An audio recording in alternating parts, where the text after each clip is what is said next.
बिस्मिल्लाहिर्रहमानिर्रहीम। अस्सलाम वालेकुम दोस्तों, एक नई वीडियो के साथ हाजिर हैं। चले अपनी वीडियो स्टार्ट करते हैं। आज जब मैं सुबह उठा तो मेरा ज़हन था कि मैं TFX जहाज़ के ऊपर एक वीडियो करूंगा। TFX जहाज़ की कुछ नई तस्वीरें जो है वो सामने आई हैं, तो उनके ऊपर बात करना ज़रा ज़रूरी था। हर बंदे की अपनी सोच होती है, मैं उन तस्वीरों को किस तरह से देखता हूँ उनके ऊपर मैंने बात करनी थी। लेकिन फिर ये एक और तस्वीर मेरी नज़रों के सामने से गुजरी और ये बताया गया कि ये तुर्की का नया अनका 3 stealth unmanned combat air vehicle है। इससे पहले हमने कुछ महीने पहले देखा कि तुर्की ने अपना किजिलएल्मा ड्रोन तैयार किया है। उसकी फर्स्ट फ्लाइट को हमने देखा। उसकी फर्स्ट फ्लाइट से कुछ दिन पहले उसकी शायद एक एक्सीडेंटल फ्लाइट हुई थी जो कि कुछ सेकंड्स के लिए थी। उसके ऊपर भी मैंने आपको एक वीडियो बना के दी थी कि किस तरह से F-16 की एक फ़्लाइट ज़ीरो जो एग्जिस्ट करती है, जो कि बिल्कुल ही अनप्लान्ड थी, और किस तरह से F-16 पहली दफ़ा जब हवा के अंदर गया तो उस वक़्त ऐसा कोई प्लान नहीं था और उसकी तैयारी भी नहीं की गई थी। तो शायद इसी तरह से किजिलएल्मा की भी एक फ़्लाइट ज़ीरो जो है उसको कंडक्ट किया गया था। फिर उसकी हमने एक्चुअल फ़्लाइट देखी तो ऐसा लग रहा है कि तुर्की ने अपने एविएशन फील्ड के अंदर कुछ ही सालों के अंदर बहुत ज़्यादा तरक्की कर ली है।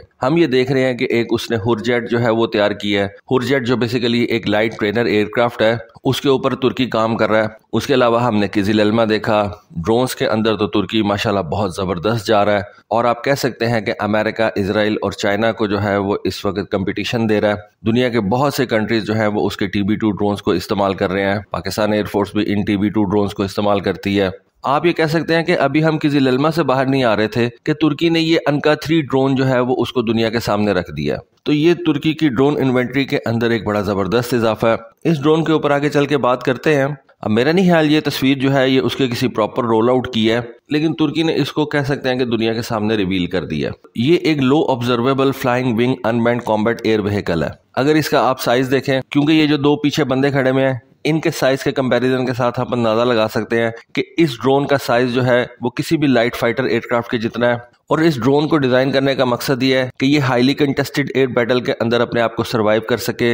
इसको relatively long endurance strike aircraft बनाया गया है। सर्वेलेंस कर सकता है, इलेक्ट्रॉनिक अटैक्स के लिए इसको इस्तेमाल किया जा सकता है। क्योंकि ये ड्रोन एक स्टेल्थ डिज़ाइन के साथ आता है, इस वजह से आप कह सकते हैं कि इसको सुप्रेशन ऑफ एनिमी एयर डिफेंस के लिए भी इस्तेमाल किया जा सकता है, और वो भी आप अपने पायलट को पूरे तरीके से बचाते हुए इस तरह के मिशन जो है वो परफॉर्म कर सकते हैं। और मोस्ट प्रोबेबली ये अनका 3 UAV आने वाले दिनों के अंदर TFX स्टेल्थ एयरक्राफ्ट और किजिलएल्मा ड्रोन के साथ मिल के जो है वो वॉर फाइटिंग में इस्तेमाल किया जाएगा। अगर हम इस अनका 3 ड्रोन के ऊपर बात करें तो इसके इंजन से तो यही लगता है कि ये एक जेट इंजन के साथ आता है, जिसकी वजह से आप कह सकते हैं कि इसकी स्पीड बड़ी ज़बरदस्त होगी। इसकी पेलोड कैपेसिटी जो है वो बड़ी अच्छी होगी और टेललेस स्ट्रक्चर है, इस वजह से ऑलमोस्ट जो है वो इनविजिबल होगा रेडार्स के लिए। जिस तरह से अमेरिका ने ये B2 बॉम्बर डिज़ाइन किया हुआ है या अमेरिका ने ये B-21 बॉम्बर डिज़ाइन किया हुआ है। आने वाले 6th जनरेशन के जहाज़ों के बारे में भी यही समझा जाता है कि ये वर्टिकल टेल के बगैर आएंगे और इन जहाज़ों के ऊपर वर्टिकल टेल कंट्रोल सर्फेसेस नहीं होंगी। फिर इनको किस तरह से हैंडल किया जाएगा ये एक अलग चीज़ है, ये अपने अंदर एक अलग साइंस है। लेकिन वर्टिकल टेल के मिसिंग होने की वजह से इनका जो रेडार क्रॉस सेक्शन है वो इंतहाई कम होगा, और जो ऐसे जहाज़ों को एनिमी टेरिटरी के अंदर दूर तक मार करने के लिए बड़ा ज़बरदस्त और आइडियल आप इनको करार दे सकते हैं। एनालिस्ट का कहना यह है कि इस जहाज़ की पहली फ़्लाइट अप्रैल तक मुतवक्की है और अप्रैल के आने में भी अब कुछ दिन ही बाकी हैं, तो तब तक इस UAV की टैक्सी रन्स की जाएंगी। अभी पूरे तरीके से हम इस जहाज़ के बारे में नहीं आपको बता सकते, लेकिन समझा ये जाता है कि इसके अंदर एक इंटरनल वेपन्स बे होगा।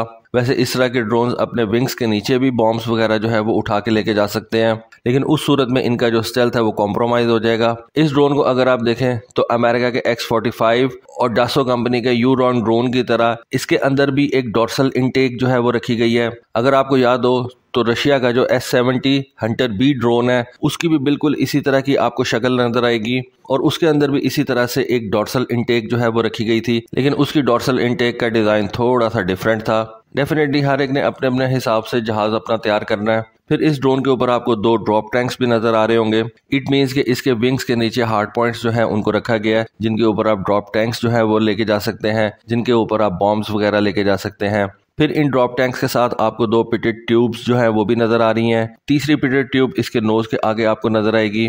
ये जब UAVs को तैयार किया जाता है या उनके टेस्ट रन्स किए जाते हैं तो ये पिटेड ट्यूब्स जो है ये डाटा हासिल करने के लिए यूज की जाती हैं। इन पिटेड ट्यूब्स के जरिए से मुख्तलिफ किस्म के डाटा जो है वो हासिल किए जाते हैं, जो जहाज की डेवलपमेंट के अंदर बहुत ज्यादा जो है वो कारआमद रहते हैं। फिर इसके फ्यूजलाज के पिछले हिस्से पे आपको एक एयर इनटेक सिप नजर आएगी इंजन से थोड़ा सा पहले। उसके ऊपर भी आई बिलीव कि कोई एंटीना जो है वो लगा हुआ है।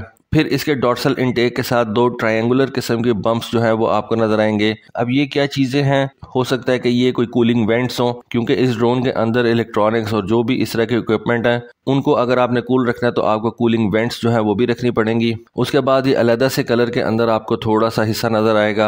आई बिलीव कि ये वाला हिस्सा जो है वो रिमूवेबल है और मेंटेनेंस पर्पजेस के लिए इसको रिमूव करके इस ड्रोन के जो हिस्से हैं उनको सही किया जा सकता है, या कुछ इसके जो पार्ट्स हैं वो निकाल के उनको रिप्लेस किया जा सकता है। लेकिन आने वाले दिनों के अंदर हम इसकी एक रिफाइंड फॉर्म जो है वो जरूर देखेंगे, क्योंकि ये पहली तस्वीर है, पहला प्रोटोटाइप है, तो इसके अंदर अभी काफी चीजें जो है वो चेंज होनी है। लेकिन फिर भी आप ये कह सकते हैं कि एक अच्छा आगाज है और तुर्की अपनी एविएशन इंडस्ट्री के अंदर बड़े जबरदस्त तरीके से इन्वेस्टमेंट कर रहा है। और पिछले 1 साल के अंदर तुर्की ने बहुत सी नई चीज़ें जो है वो इंट्रोड्यूस करवाई हैं। मसलन उसने अपना TFX जहाज़ जो है उसको इंट्रोड्यूस करवाया।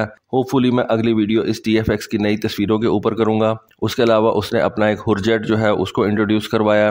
फिर उसका किजिलेल्मा ड्रोन जो है वो हमारे सामने आया, जो इस वक्त तुर्की के ऑपरेशनल ड्रोन्स हैं, जिनमें अकिंजी शामिल है, जिनमें TB2 ड्रोन शामिल हैं। उनकी तो बात ही आप कह लें कि पुरानी हो गई हुई है। तो तुर्की इस वक्त नई एविएशन टेक्नोलॉजी के अंदर इन्वेस्ट कर रहा है और ऐसा लग रहा है कि अब अमेरिका, फ्रांस, चाइना और रशिया के बाद तुर्की एक बहुत बड़ा प्लेयर बन के सामने आ रहा है। खैर अभी तुर्की को काफ़ी टाइम लगेगा, इतनी जल्दी ये सब कुछ नहीं हो जाएगा, लेकिन आप कह सकते हैं कि एविएशन इंडस्ट्री के अंदर तुर्की ने आगाज़ कर दिया है। और मेरा ख्याल ये है कि तुर्की को अपनी इन प्रोडक्ट्स के लिए अच्छे खासे बायर्स भी मिल जाएंगे और बहुत से लोग जो है वो तुर्किश प्रोडक्ट जो है उसको प्रेफर करेंगे, क्योंकि अमेरिका की अलग से प्रॉब्लम्स हैं, चाइना की अलग से प्रॉब्लम्स हैं, फ्रांस की अलग से प्रॉब्लम्स हैं। तो पीछे अगर ये तुर्की बचता है, उसकी प्रोडक्ट भी मेरे ख्याल से बहुत ज़बरदस्त होगी और उसके कोई इतने ज़्यादा जियोपॉलिटिकल मसले मसाइल भी नहीं है कि जिनकी वजह से तुर्की आपको ये चीज़ें ना दे सके। तो ये एक अच्छा आगाज़ है।